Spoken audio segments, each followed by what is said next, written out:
Hey y'all, it's your girl Nida and welcome back to my channel. So for today's video, I'm going to be using the highly talked about Anastasia Beverly Hills Subculture palette. You guys are going to see me do an eye look. You're going to see me do an eye on camera. I'm going to go off camera and finish my face and come back and give y'all my final thoughts on the palette. So this is going to be kind of like a watch me work and a review. So I've used this palette a couple times. I wanted to really get my hands in it and try and create a couple looks. I had a couple failed attempts before I had demoed this one last night, and I actually posted a picture of this look on my Instagram. It came out so much better tonight doing it again. So yay, kudos to me. But yeah, I decided to create this nice fall green smoky look, and I hope you guys enjoy, and I'll see y'all after I get the makeup on.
actually just recently purchased it around mid-October. I decided to do what I used to do when before I had a YouTube channel, when I used to just buy makeup for myself, which was just to wait until a product dropped and circled through the market, all the kinks and the bugs and the stuff that people really didn't like about it on the first initial launch, to circle through the market and to just be gone. So that's what I did.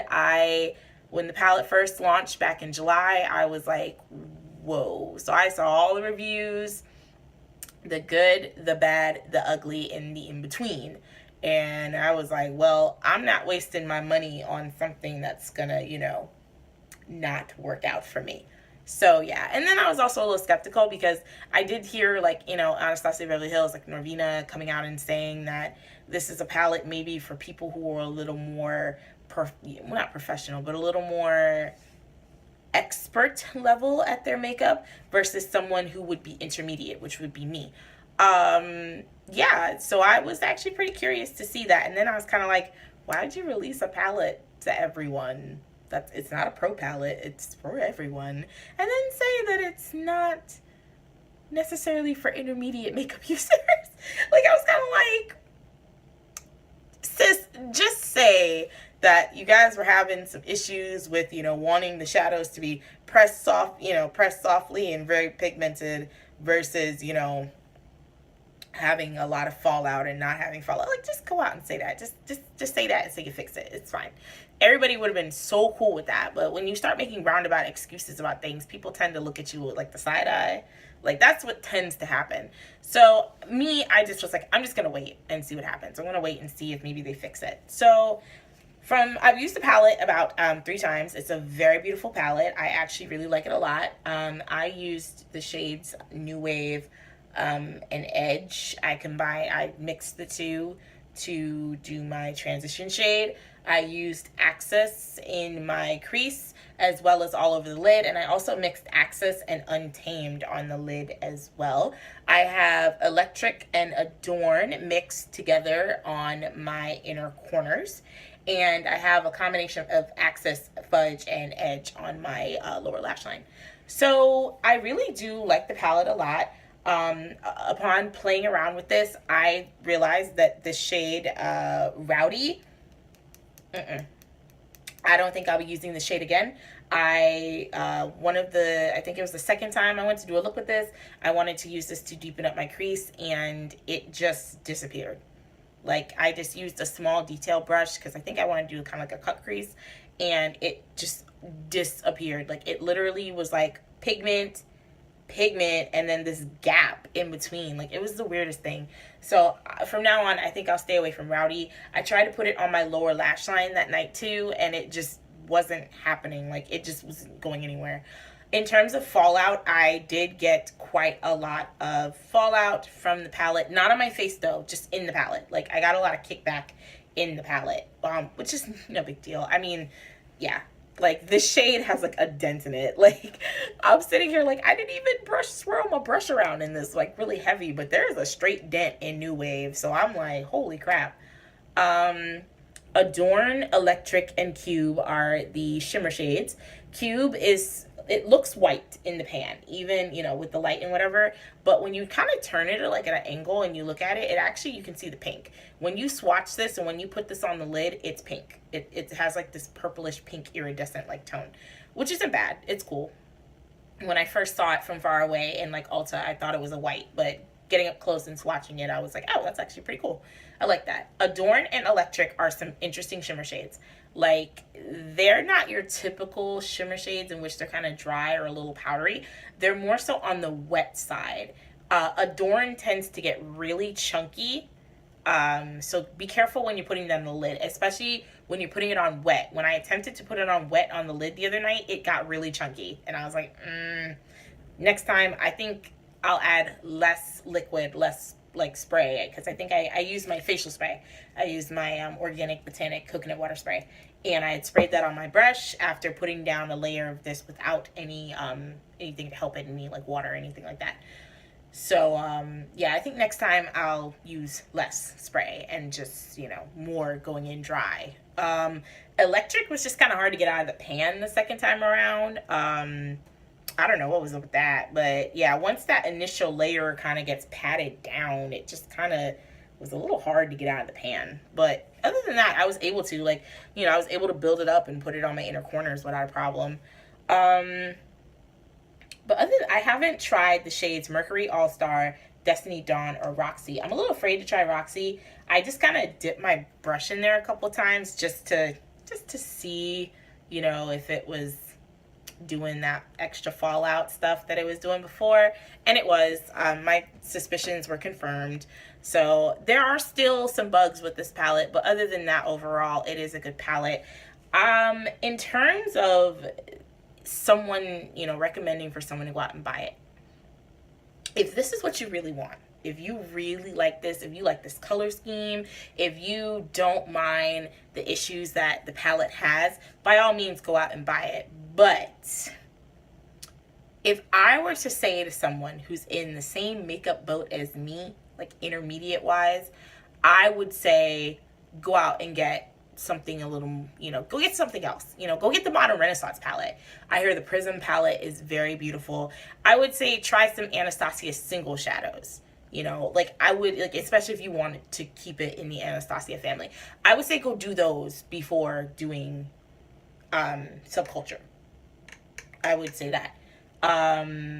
If you are really hell-bent on doing Subculture, do it. By all means, go ahead and do it.